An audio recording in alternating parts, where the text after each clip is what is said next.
একটা হাতি প্রতিদিন এসে দোকান ভাঙত। সবাই ভাবত প্রতিশোধ নিচ্ছে, কিন্তু শেষের সূত্র জানলে আপনি কেঁদে ফেলবেন।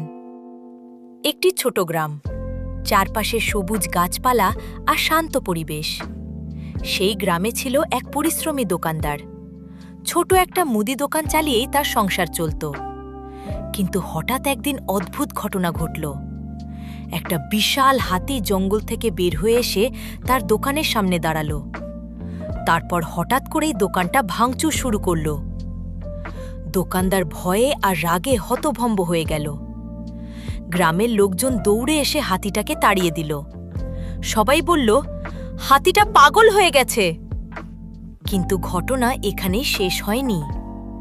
পরের দিন আবার সেই একই সময় হাতিটা আবার এলো, আর আগের মতোই দোকান ভাঙতে শুরু করল। এভাবে টানা কয়েকদিন চলতে লাগল। দোকানদার ধীরে ধীরে রাগে অন্ধ হয়ে গেল। সে ভাবল, এই হাতিটা ইচ্ছা করেই আমার ক্ষতি করছে। একদিন সে ঠিক করল, আজ হাতিটাকে শাস্তি দেবে। পরদিন যখন হাতিটা এলো, সে লাঠি নিয়ে বেরিয়ে এসে হাতিটাকে জোরে আঘাত করল। হাতিটা ব্যথায় চিৎকার করে ধীরে ধীরে চলে গেল। সেদিন রাতে দোকানদার খুব খুশি ছিল, আজ শিখে গেছে। কিন্তু আসল ঘটনা তখনও বাকি ছিল। পরের দিন আবার সেই হাতি এলো, কিন্তু আজ তার আচরণ একদম আলাদা।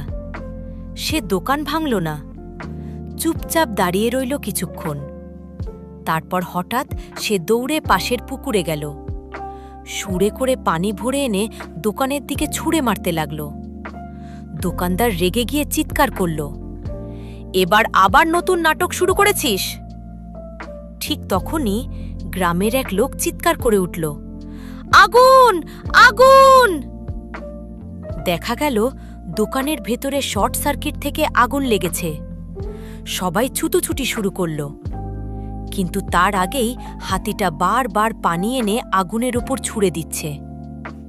কিছুক্ষণের মধ্যেই আগুন অনেকটাই নিয়ন্ত্রণে চলে এলো। দোকানদার হতবাক হয়ে দাঁড়িয়ে রইল। তার চোখ দিয়ে পানি পড়তে শুরু করল। সে ধীরে ধীরে হাতির কাছে গিয়ে তার সুর ধরে কাঁদতে লাগল, আমি তোকে ভুল বুঝেছি, তুই আমাকে বাঁচাতে আসছিলি। গ্রামের সবাই নিস্তব্ধ হয়ে গেল, কারণ তারা বুঝতে পারল যে হাতিটাকে তারা পাগল ভাবছিল সে আসলে একজন নীরব রক্ষক ছিল। বন্ধুরা, সব রাগের পেছনে খারাপ উদ্দেশ্য থাকে না। কখনো কখনো ভালোবাসাও রাগের মতোই দেখায়। ভালোবাসা শুধু মানুষের না, পশুরাও জানে। প্রিয় বন্ধুরা, আমাদের এই গল্পটি ভালো লাগলে প্লিজ লাইক, কমেন্ট ও সাবস্ক্রাইব করতে ভুলবেন না।